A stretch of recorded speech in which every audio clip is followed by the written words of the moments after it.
Hello friends, अस्सलाम वालेकुम, नमस्ते। लव इज़ नेवर डाई का नेक्स्ट पार्ट चलिए शुरू करते हैं। तो हमें पहले ही विंग और वांग जी को दिखाया जाता है, जो लोग मैडम लान के महल में थे और वो दोनों ना अब वापस आ रहे थे लान मेंशन में। जब वो लैंड मेंशन में एंटर होता है ना, तब वहाँ पर ना वेन छाव था। वेन छाव वहाँ पर खड़ा था।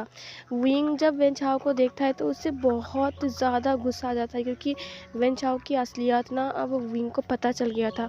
इसीलिए विंग को गुस्सा आ रहा था, बट उसने ना वांग जी को कुछ भी नहीं बताया था, जिसकी वजह से ना वांग जी को कुछ पता नहीं था वेन छाव के बारे में, कि वेन छाव ने असल में क्या किया है उन दोनों के साथ। वांग जी ना दौड़कर वेन छाव के पास जाता है और वो वेन चाओ को बोलता है कि तुम्हें पता है वेन चाओ, चाचा जी ने मेरी और विंग के रिश्ते को एक्सेप्ट कर लिया है और हम दोनों की शादी फिक्स्ड होने वाली है।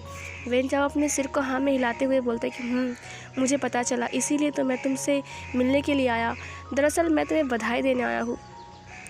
ये सुनकर ना वांग जी बोलता है कि थैंक यू सो मच, तुम मेरे कितने अच्छे दोस्त हो, तुमने मेरी बहुत हेल्प किया है। ये सुनकर वेन चाओ बोलता है कि और फिर वो ना विंग की तरफ देखता है। विंग उसे गुस्से से देख रहा था। वेन चाओ को नहीं पता था कि विंग उसे गुस्से से क्यों देख रहा है, बट उसे शक हो रहा था कहीं उसकी चाल तो पकड़ी नहीं गई ना। फिर ना वेन चाओ विंग के पास जाता है। फिर वो विंग को बोलता है कि अच्छा बधाई हो, और फिर ना विंग बोलता है कि थैंक यू सो मच। और तभी विंग उसे बोलता है कि बहुत लोगों ने कोशिश किया हमें अलग करने के लिए, बट हम अलग नहीं हुए। ये सुनकर ना वेन छाओ की मतलब कि जो रिएक्शन था फेस का वो चेंज हो जाता है। उसे लगा कि शायद विंग को पता चल गया है क्या उसकी चाल के बारे में। फिर तभी वेन छाओ उसे बोलता है कि तुम्हारी हिम्मत की ना दाद देनी पड़ेगी। मैंने तुम्हें बताया ना, तुम्हारी आत्मिक शक्ति से ज़्यादा खतरनाक तुम्हारी डेमोनिक पावर है। और जो कि वांग जी को तभी विंग बोलता है कि वो मेरी पावर है, इसीलिए सब मैं समझ लूँगा, तुम्हें इसके लिए चिंता करने की कोई ज़रूरत नहीं है राजकुमार वेन चाओ। और फिर वेन चाओ स्माइल करता है, बोलता है कि वो तो है, तो फिर चलो बैठकर बात करते हैं। तभी वहाँ पर लैन सिचैन आता है और बोलता है कि विंग तुम्हें अंकल बुला रहे हैं। अरे राजकुमार वेन चाओ, आप कब आए? राजकुमार वेन चाओ, आप यहाँ पर आए, बताया नहीं कि आप यहाँ पर आओगे। ये सुनकर वेन चाओ बोलता है कि मुझे पता नहीं था, बट आज पापा ने मुझे बताया कि आपने हमारी शादी तोड़ दिया है। मैंने जब रीज़न पता लगाया था मुझे पता चला कि विंग के साथ वांग जी की शादी फिक्स्ड हो गई है। मुझे बहुत खुशी हुई, तो मैं उन्हें बधाई देने के लिए लैन मेंशन आ गया। क्या मैंने कुछ गलत किया? ये सुनकर लैन सिचैन बोलता है कि नहीं, तुमने कुछ भी गलत नहीं किया है। बहुत अच्छा हुआ कि तुम आ गए। तो चलो सब लोग बैठकर चाय पीते हैं, बात करते हैं। फिर ना सब लोग जाकर बैठ जाते हैं। विंग अपनी तलवार को लेकर बैठता है, वेन चाओ अपनी तलवार को लेकर बैठता है, और वांग जी भी अपनी तलवार को लेकर बैठता है। लैन चरण और लैन सिचैन भी उस कमरे में थे और वो सब ना बात कर रहे थे, शादी को लेकर बात कर रहे थे, और जियांग फेंगमियान आने वाला है उसको लेकर भी बात कर रहे थे। और बात करते करते ही ना लैन चरण की नज़र विंग की जो तलवार है वहाँ पर जाती है। तलवार के ऊपर लैन चरण की नज़र जाते ही लैन चरण विंग को बोलता है कि विंग ये तलवार। और तभी विंग अपनी तलवार को उठाते हुए बोलता है कि हाँ ये तलवार। और तभी लैन चरण बोलता है कि इसका नाम क्या है। और फिर विंग उसकी तलवार को लैन चरण की तरफ बढ़ाते हुए बोलता है कि आप खुद ही देख लीजिए। लैन चरण उस तलवार को देखता है और उसके बाद उसे खोलने जाता है, बट वो उसे खोल नहीं पा रहा था। फिर लैन चरण बोलता है कि ये क्या, ये खुल नहीं रहा है। ये सुनकर वेन चाओ बोलता है कि हाँ ये तलवार विंग की आत्मिक शक्ति को पहचानता है और विंग के अलावा ये तलवार कोई नहीं खोल सकता। ये सुनकर लैन चरण बोलता है कि हाँ मुझे समझ में आ गया था कि ये तलवार असल में है क्या, देख कर ही पता लग गया था इसको। फिर ना वेन चाओ ना ये सुनकर ना एक खुरापात आइडिया अपने दिमाग में सोचता है। फिर वो बोलता है कि मुझे चाय पीने की मन कर रहा है। लानवांग जी, तुम बहुत अच्छे चाय बना लेते हो, क्या तुम हम सब के लिए चाय बना के लाओगे प्लीज़, ये मेरा रिक्वेस्ट है। ये सुनकर वांग जी बोलता है कि क्यों नहीं, ज़रूर मैं अभी लाता हूँ। और ये बोलकर लानवांग जी वहाँ से उठ जाता है। और तभी इधर वेन चाओ विंग को बोलता है कि विंग ये तलवार सिर्फ तुम खोल सकते हो ना, तो फिर एक बार अंकल चरण को खोल के दिखाओ। इधर हमारा वांग जी किचन में था और वो चाय बना रहा था। वो अपने और विंग के बारे में सोच रहा था, उस हॉट नाइट के बारे में सोच रहा था। वो बस ये सब सोच रहा था। इधर हमें दिखाया जाता है विंग को, जो कि तलवार को खोलता है और बोलता है कि ये देखो। और फिर वेन चाओ उसे बोलता है कि मेरे हाथ में दो, तुम्हारी तलवार मैं हाथ में लेकर देखना चाहता हूँ। फिर ना विंग अपनी तलवार को वेन चाओ की तरफ बढ़ाता है। वेन चाओ ना उसकी तलवार को अपने हाथ में लेता है और सीधा, और उसने ना लैन चरण के सीने में तलवार को घुसा देता है, जोर से प्रेस कर देता है और तलवार ना लैन चरण के सीने के अंदर घुस जाता है। ये देखकर ना लैंस चैन और विंग दोनों ही हैरान थे। वो दोनों सिर्फ वेन चाओ को देख रहा था और वेन चाओ ना और भी अच्छे से प्रेस करके उसे अंदर डाल देता है। ये फिर ना देखकर विंग लैंस चैन दोनों ही हैरान हो जाते हैं और लैंस चैन ना बोलता है कि वेन चाओ तुम्हारी इतनी हिम्मत, और फिर वो ना उसके ऊपर अटैक करने जाता है। तभी वेन चाओ ना अपनी जादुई उल्लू की मदद से ना उसकी सारी आत्मिक शक्ति ना छीन लेता है, जिसकी वजह से ना वो ना बेहोश हो जाता है।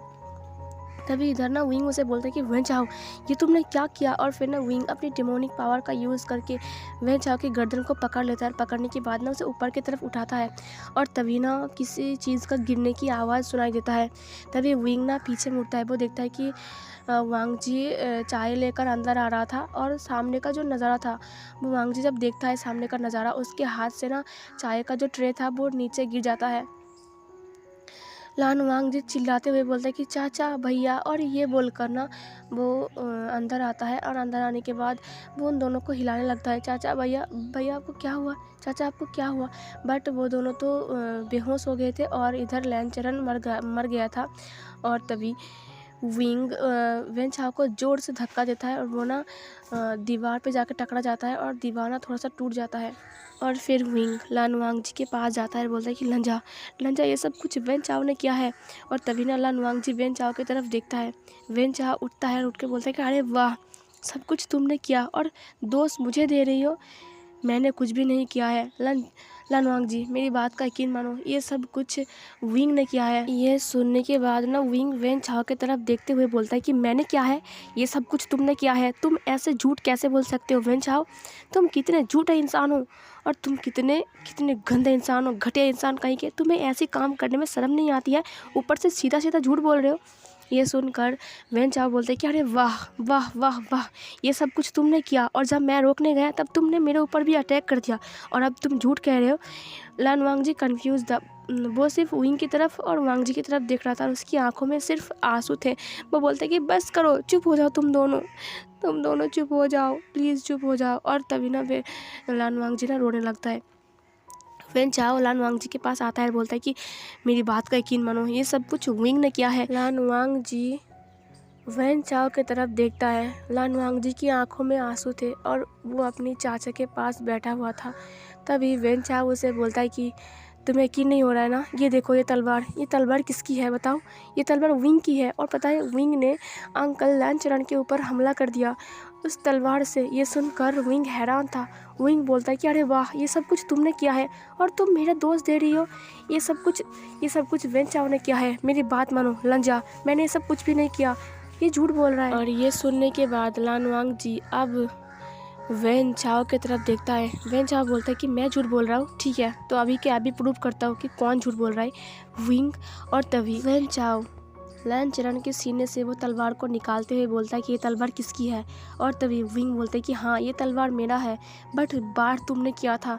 और तभी वो लान वांग जी की तरफ देखते हुए बोलता है कि मेरी बात सुनो लान वांग जी, तुम्हें तो पता ही होगा ना कि ये तलवार विंग का है और विंग का तलवार सिर्फ विंग ही खोल सकता है। इसके अलावा हम में से कोई भी इसका तलवार खोल नहीं सकते। और दूसरी बात, मेरे पास अपना तलवार है तो मैं विंग का तलवार क्यों यूज़ करूँगा अंकल को मारने के लिए। अगर मैंने ही मारा है तो मैं अपनी तलवार से ही मारता ना, मैं विंग के तलवार का वेट क्यों करता। और दूसरी बात, अगर मैंने ही मारा है तो मैंने इस तलवार को कैसे खोला, ये तो सिर्फ विंग ही खोल सकता है ना।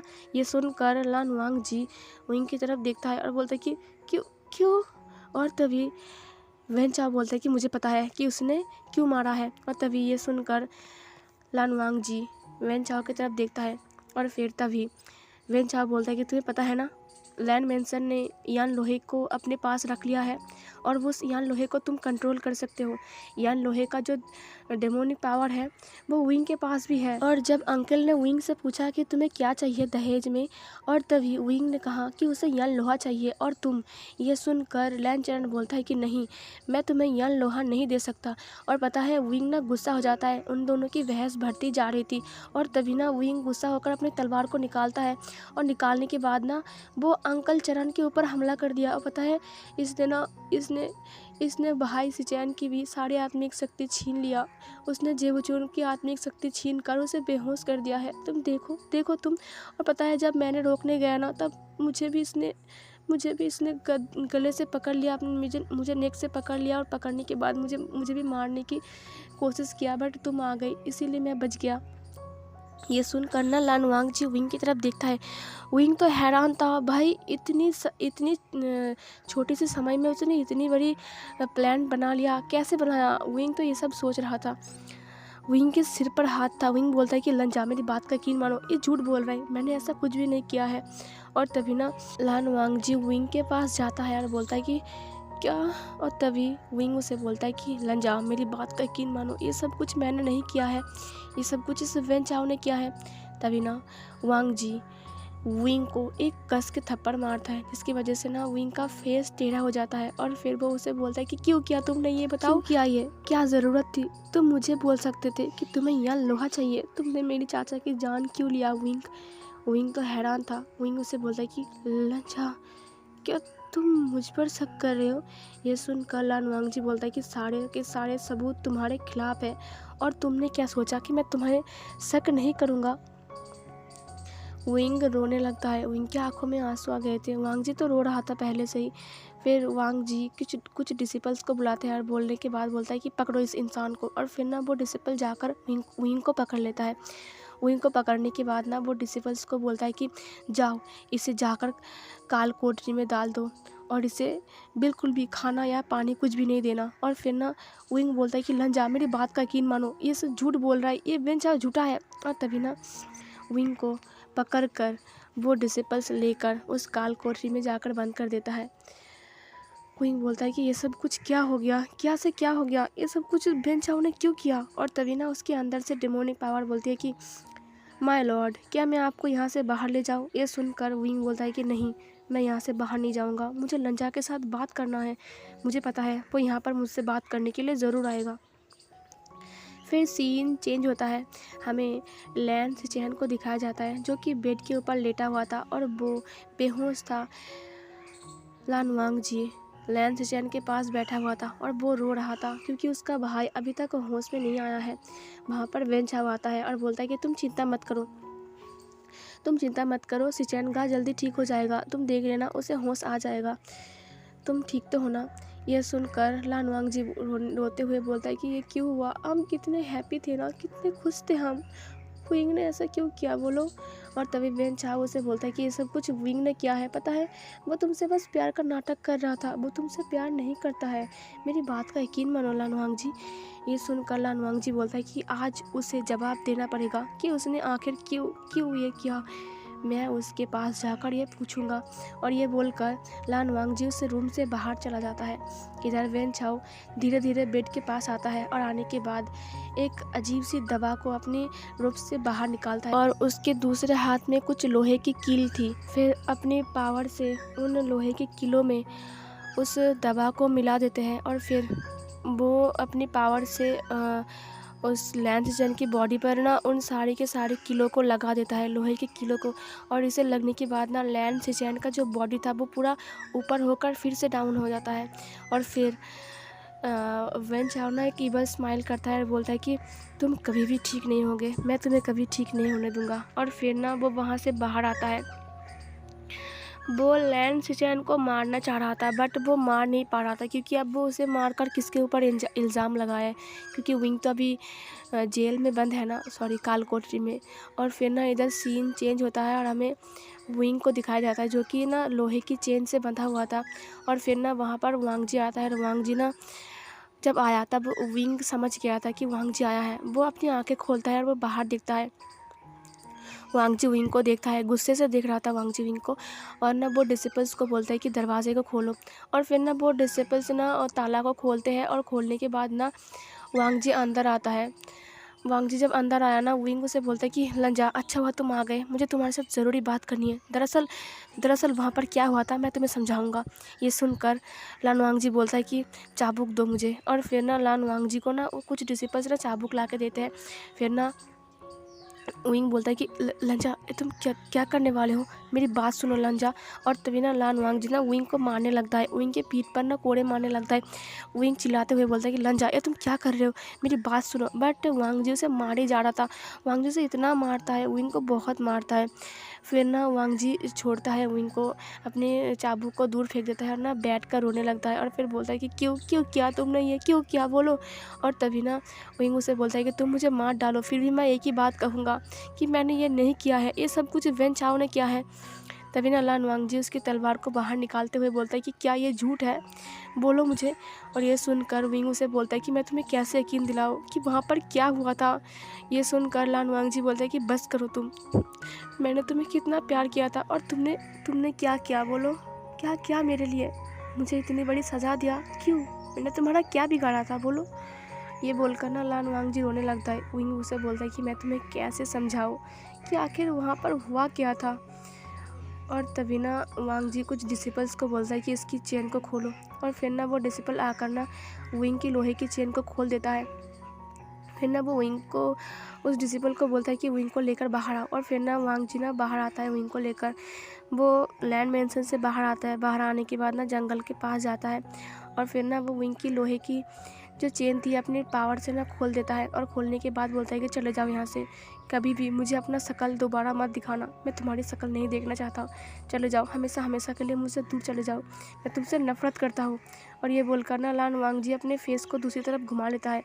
विंग उसे हंसते हुए बोलता है कि तुम बहुत गलत समझ रहे हो, जिस दिन सच्चाई पता चलेगी ना, उस दिन तुम समझोगे कि मैं झूठ नहीं बोल रहा था, मैं सच बोल रहा हूँ। और तभी लान वांगजी उसकी तलवार को उसे देते हुए बोलता है कि चले जाओ यहाँ से, अब मैं नहीं चाहता कि तुम्हारी वजह से मैं किसी अपने को खो दूँ। ये सुनकर ना विंग उसे बोलता है कि तुमने मुझे कोड़े मारे जितने चाहे उतने, बट ये कोड़े गायब हो जाएगा, लेकिन तुमने जो दिल में चोट पहुंचाई है लंजा, मैं उसे कैसे मिटाऊं। ये सुनकर ना लान वांगजी विंग की तरफ देखते हुए बोलता है कि निकल जाओ मेरे सामने से, अभी की अभी।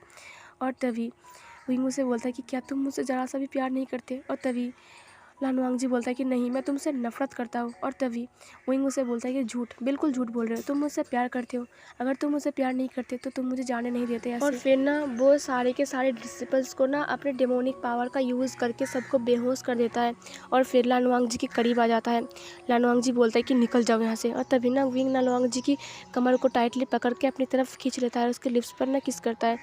लान वांगजी बिल्कुल भी किस नहीं कर रहा था। लान वांगजी सिर्फ एक मूर्ति की तरफ खड़ा था, मूर्ति की तरह खड़ा था, और विंग उसके लिप्स पर किस कर रहा था। फिर विंग उसे छोड़ता है और बोलता है कि लंजा, तुमने मुझे गलत समझा, तुमने उस वेन चाओ को विश्वास किया, मेरी बात सुनो, वो एक धोखेबाज है, उसने मुझे पहले से ही तुमसे दूर करना चाहता है, वो चाहता है कि हम दोनों दूर हो जाए। लान वांगजी बोलता है कि तुम चाहते हो कि नहीं। ये सुनकर विंग उसे बोलता है कि अगर मेरी मकसद या लोहा ही होती तो मैं खुद का डेमोनिक पावर का यूज़ करके उस यन लोहे को कब का हासिल कर लेता, ना ही तुम्हारा यूज़ करके। मेरी बात मानो लंजा, जिस दिन सच्चाई सामने आएगी ना, उस दिन तुम खुद मेरे पास आओगे और बोलोगे मुझे माफ़ कर दो विंग, मुझसे गलती हो गई, और वो दिन ज़रूर आएगा, देखना। और ये बोलकर ना विंग पीछे जाने लगता है। वांगजी उसे ही देख रहा था। विंग धीरे धीरे पीछे जाते हुए गायब हो जाता है। लान वांगजी बैठ जाता है और बैठ के रोते हुए बोलता है कि विंग, क्यों किया तुमने ये, क्यों, हम कितने खुश थे ना, अंकल ने हमारे रिश्ते को एक्सेप्ट कर लिया था, और भैया वो सारे तुमसे कितने प्यार कर रहे थे, तुमने ऐसा क्यों किया विंग, हम दोनों कितने खुश रहते ना, हमारी शादी हो जाती, अंकल हमें कितना आशीर्वाद देते, हमारे छोटे छोटे बच्चे होते, हम कितना खुश रहते अपनी लाइफ में। तुमने क्या किया विंग, क्यों किया, क्यों मजाक उड़ाया मेरे प्यार का। मैं तुमसे सच में प्यार करती थी और हमेशा करता रहूँगा। मैं तुम्हारे लिए हमेशा जीता हूँ, तुम्हारे लिए ही मरता हूँ, और तुमने मेरे साथ ये क्या किया विंग, मैं कैसे रहूँगा। और फिर लान वांग जी वहाँ पर बैठकर रोने लगता है। सो फिर इस पार्ट को यहीं पर ही ख़त्म करती हूँ। अब आगे देखते हैं कि विंग और लान वांग जी की साथ अब क्या होता है। क्या लान वांग जी को सच्चाई पता चलेगा या फिर विंग और वांग जी हमेशा हमेशा के लिए अलग हो जाएंगे। सो ये जानने के लिए हमें जाना होगा नेक्स्ट पार्ट में। तो फिर नेक्स्ट पार्ट के लिए प्लीज़ चैनल को सब्सक्राइब कर लीजिए, वीडियो को लाइक कीजिए, कमेंट करके बताइए कि कैसा लगा है आपको ये वाला पार्ट, ठीक है। और मिलती हूँ नेक्स्ट पार्ट में, तब तक के लिए बाय बाय।